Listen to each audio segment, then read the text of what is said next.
మొన్ననే మనకి కుండపోత వర్షాల సందర్భంలో, అలాగే తుఫాను సందర్భంలో తెలంగాణలో కావచ్చు, ఆంధ్రాలో కావచ్చు చాలా పెద్ద ఎత్తున వరి కంకులు దెబ్బతినటం, ఆ సందర్భంగా నాశనం అవుతున్నాయి అన్నటువంటి ఆవేదన వ్యక్తం చేయడం, ఇప్పుడు అది పరిహారాలు కోరుతూ కేంద్ర ప్రభుత్వానికి రిక్విజిషన్ పంపించడం చేశాం. అయితే ఈ ఏడాది దేశంలో వరి విపరీతంగా పెరిగిందట.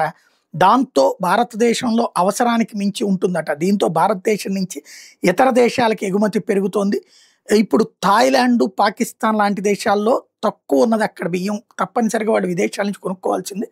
ఇప్పుడు భారతదేశం థాయిలాండ్, పాకిస్తాన్, మయన్మార్ వంటి దేశాలకి బియ్యం ఎగుమతులు చేస్తూ అక్కడ మార్కెట్లను మన బియ్యంతో నిండిపోయేటటువంటి పరిస్థితి వచ్చింది. భారతదేశం చైనా ఇదివరకు రైస్ ఎక్స్పోర్ట్స్లో నెంబర్ 1గా ఉంటే ఆ ప్లేసుని దాటి భారత్ ఇప్పటికే వస్తుంది.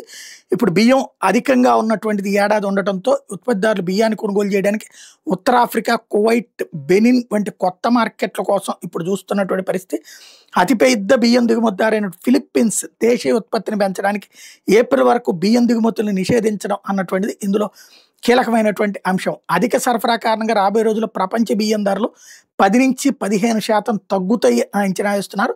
భారతదేశం ప్రపంచంలో అతిపెద్ద బియ్యం ఎగుమతిదారిగా అవతరించింది. 2025 ఆర్థిక సంవత్సరంలో 40% బియ్యం ఎక్స్పోర్ట్స్ మన దగ్గర నుంచి మూవ్ అవుతున్నాయి అన్నమాట.